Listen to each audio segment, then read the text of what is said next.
अभी हाल ही में जो खबरें आई हैं कि गवर्नमेंट ने गाड़ियों पर दरामद पर रेगुलेटरी ड्यूटी खत्म कर दी है, ये क्या सूरत है? इससे गाड़ियों की कीमतों पर क्या असर पड़ेगा? फर्क तो बहुत पड़ेगा, क्योंकि ये जैसे ही नई गवर्नमेंट आई थी तो उस वक्त ये हुआ था कि इन्होंने ये आरडी लगा दी थी, तो काम एकदम बंद हो गया था। वो इतनी ज़्यादा थी कि गाड़ी मंगाना अफोर्ड नहीं कर सकता था कोई खरीदना। तो हमने भी जो गाड़ियाँ उधर थी हमारे पास, हमने बेच दी थी उधर ही, काफ़ी नुकसान भी हुआ हमको भी सबको। तो अब वो उसकी मुद्दत ख़त्म हो गई, वो एसआर की 31 मार्च को। तो उसके बाद इन्होंने उसको रिन्यू नहीं किया। तो वो जब खत्म हुई है तो ऑटोमेटिक वो पुरानी ड्यूटियां बहाल हो गई हैं। तो वो रेट तो पुराने उस पर चला गया है, लेकिन चूंकि एक्सचेंज रेट बहुत ज्यादा फर्क पड़ गया है। 200 से डॉलर अगर था वो 300 पे चला गया है, तो वो डिफरेंस कुछ आ जाएगा, लेकिन फिर भी कुछ कमी हो जाएगी। कुछ कमी है 100% रेगुलेटरी ड्यूटी। हाँ, क्योंकि आरडी जब लगाई थी उन्होंने तो यहाँ पर लोकल गाड़ियां भी हम जैसे खरीदते थे वो बेचते थे, वो काम भी तकरीबन बंद हो गया था। तो मैंने पिछले दिनों उधर जापान में जो हमारी कंपनी है, मैंने उनसे पूछा कि ये वेजल जो है इस कितने की कॉस्ट करेगी, चाहे कोई काम नहीं है तो चलो मंगा लेते हैं, एक बार देखते हैं। तो उन्होंने जब कैलकुलेशन की थी मेरे बेटे ने, तो वो बता रहा था कि 85 लाख कॉस्ट करेगी 2018 मॉडल। तो अब मैंने कहा कि क्या करना चाहिए, बड़े परेशान थे। बहरहाल वो वक्त हमने नहीं मंगाई, आखिर सोच समझ के कि भाई इतने में तो बिकेगी नहीं। तो अब जो रेगुलेटरी ड्यूटी खत्म हुई है, अब दोबारा हम कैलकुलेशन कर रहे हैं, तो वो तकरीबन 65 यानी 60 से 65 के 2018 मॉडल अगर वही गाड़ी जाती है, वही गाड़ी जो है जो 85 की थी अब 65 के करीब है। बहुत बड़ा रिलीफ है, बहुत बड़ा रिलीफ है। तो इतना फर्क पड़ जाएगा। हाँ, और इम्पोर्टेड गाड़ियों की कीमतें, और इस दौरान पाकिस्तानी गाड़ियों की कीमतें किधर? हाँ, पाकिस्तानी गाड़ियों की कीमतें इन्होंने मुसलसल बढ़ाई हैं, तो वो चूंकि बहुत ज्यादा ऊपर चली गई हैं, तो मुझे लगता है ऐसा है कि अब उनको भी कम करनी पड़ेगी, या तो फिर वो मुकाबले से फिर बाहर हो जाएंगे और इम्पोर्टेड गाड़ियों की मार्केट बहुत ज्यादा बढ़ जाएगी। तो फिलहाल तो ये कि उनका एलसी वगैरह का मसला अभी भी चल रहा है, वो कम नहीं करेंगे मेरा ख्याल है, और ना उनकी बुकिंग हो रही है ना डिलीवरी है, तो वही बेचारे आपका हाथ रख के बैठे हुए हैं। अब ये कि गाड़ियों की इम्पोर्ट अगर अभी शुरू हो जाए तो तकरीबन 2 महीने बाद गाड़ियाँ पाकिस्तान में पहुंचेंगी। क्योंकि अभी 24 तारीख को हमारी कुछ कंसाइनमेंट शिप हुई है उधर से, तो अगले महीने के एंड में वो पहुंच जाएंगी। तो यानी उसके बाद यानी उन गाड़ियों की यानी और ये गाड़ियां जब तक पहुंचेंगी उस वक्त जो सूरत हाल होगी तब फिर मार्केट का पता चलेगा कि इम्पोर्टेड गाड़ियों और पाकिस्तानी गाड़ियों की कीमतों में इस वक्त असल में जरूरत तो बहुत ज्यादा है। यहाँ पर हर बंदे को नई गाड़ियों का जरूरत भी है। पहले जो बहुत ज्यादा कीमतें बढ़ गई थी, अब जरा नॉर्मल उस पर आएंगी तो बिजनेस इंशाल्लाह अच्छा चलेगा। और इतने अरसे से जो नहीं ली लोगों ने वो भी जरूरत है। लेकिन इसमें ये हुकूमत ने पता नहीं क्यों, पहले भी ये बात की थी कि इन्होंने पता नहीं क्यों बंद किया था। हालांकि ये जो ओवरसीज पाकिस्तानी गाड़ी खरीदते थे तो वो इसकी क्लियरिंग के पैसे डॉलर में उधर से भेजते थे, तो हुकूमत को भी फायदा था। वो जब इसीलिए हुकूमत ने खत्म किया ना, उस वक्त तो वो वजीर खजाना ने ये कहा था कि हम इसीलिए बढ़ा रहे हैं ताकि गाड़ियां कोई मंगवाए ही ना। अब ये गलत बात है। गलत और इनको अब एहसास हो गया कि ये हमने उल्टा अपना नुकसान किया है। क्योंकि वो जब आखिरी 2017 में ये जब पाबंदी लगाई है 2022 में, तो उसमें 0.5 बिलियन डॉलर जो है सिर्फ गाड़ियों की क्लियरिंग के लिए लोगों ने भेजे थे। अब डायरेक्ट ये लॉस तो हुआ है गवर्नमेंट को। तो अब ये कि यहाँ पर जो नई गाड़ियां बनाते हैं, जो टोयोटा वाले हैं या सुजुकी वाले हैं, जो बाकी कंपनियां हैं इधर, तो उनको कंपटीशन में आना पड़ेगा। तो उनको जाहिर है कि तो इम्पोर्टेड गाड़ियां मैदान में वो आगे ज्यादा बिकेंगी, क्योंकि वो उनको एज हासिल होगा, अफोर्डेबल होंगी। लेकिन वो लाजमी वो भी तंग है बेचारे, उनको भी बहुत ज्यादा नुकसान होना चाहिए उनके लिए भी। लेकिन फिलहाल तो जो सिचुएशन है वही है। तो इसमें फिर ऑप्शन क्या क्या है? अगर आप पाकिस्तानी कोई आदमी अब कोई गाड़ी लेना चाहता है तो बेहतर उसके लिए क्या क्या? तो यहाँ पर जो मोस्ट पॉपुलर जो है वो वेजल जैसे है, यानी जो हाइब्रिड गाड़ियाँ हैं। हाइब्रिड गाड़ियों फायदा है क्योंकि उसमें मजीद रियायत है। और फिर ये कि 5 साल पुरानी आ सकती है, कंजम्पशन जो है उसकी कम है।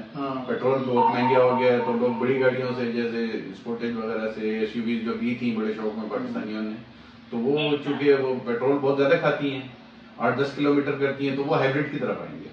तो हाइब्रिड गाड़ियां जो है वो 20 किलोमीटर या 22 किलोमीटर या 25 करती है, तो वो लोग उसकी तरफ। महंगे पेट्रोल के दौर में वो अफोर्डेबल है, उसको फायदा है, ज्यादा फायदा है। और वैसे ड्यूटी के लिहाज से भी फायदा है, क्योंकि तो मजीद रियायत हासिल। या तो इनको भी यहाँ पर हाइब्रिड गाड़ियां लॉन्च करनी पड़ेंगी, और फिर ये कंपटीशन में जैसे ये कुछ गाड़ियां हवन वगैरह इन्होंने वो किया है। हाँ, लेकिन इसमें अभी जो इम्पोर्ट अगर गाड़ियां की जाए तो मेरा ख्याल है कि एक्वा और वेजल ये बेस्ट। हाँ, वेजल जो है वो ये शेप में पसंद करते हैं। हाँ, तो वो आएगी। और फिर ये एक्वा है, इसी तरह बहुत सारी होंडा की इनसाइट है, फिर एक्वा जो करोला एक्सियो है, फील्डर है, ये इस तरह की बहुत गाड़ियां। और फिर छोटी गाड़ियों में जैसे ये पासो है, विड्स है, तो ये 1000 सीसी में।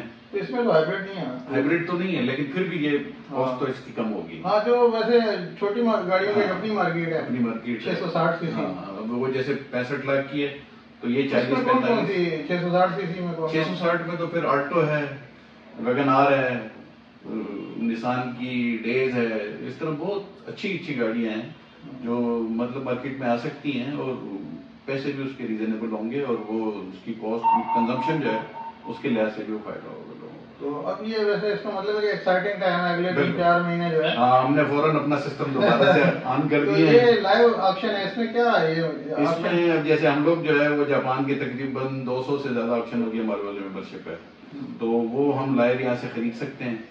तो जो कस्टमर होते हैं हमारे दोस्त वगैरह जो जानने वाले हैं वो कस्टमर भी इससे फायदा उठा सकते हैं अगर वो लाइव इधर देखें। हाँ, हम उनके लिए यहाँ पर गाड़ी खरीदते हैं। हाँ, तो वो उधर की कॉस्ट पे कर देते हैं और जब गाड़ी इधर तकरीबन 1-1.5 महीने बाद आती है तो क्लियरिंग के पैसे दे देते हैं, तो क्लियर होकर गाड़ी के हवाले देते हैं। और बाकी वो चीजें भी आप हैंडल करते हैं उसकी हाँ, रेट और उसको वो सेटअप पूरा हमारा, क्योंकि मैं खुद 98 से जापान में क्लियरेंस इधर। तो उधर अब जो हमारी कंपनी है वो पूरा काम कर रही है एनटीसी, तो वहाँ से वो पूरा सिस्टम है हमारा, उधर से खरीद के इधर बेचना और शिपमेंट यहाँ कराची में एजेंट है हमारे बड़े अच्छे, वो क्लियर करके हमारे पास भेज देते हैं।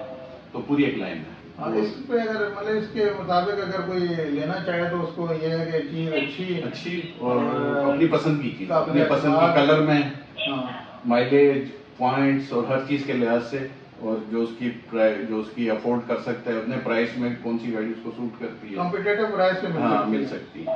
तो हम तो तकरीबन बंद करने का सोच रहे थे कि बहुत क्या करें अब इसको, क्योंकि काफी खर्चा है शोरूम चलाने का और ये, लेकिन हमने कहा कि ठीक है बेहतर हो ही जाएगा। तो उम्मीद है कि उसका फल अब मिलेगा रूट जो है। और जाहिर है कि ये इन चीजों की जरूरत हमेशा रहती है, गाड़ी है, घर है, उसकी एक बहुत बड़ी अब, और ये पिछले कुछ अर्से से अगर ये चीजें लोगों ने नहीं खरीदी तो वो सारी भी जरूरत इकट्ठी हो गई है।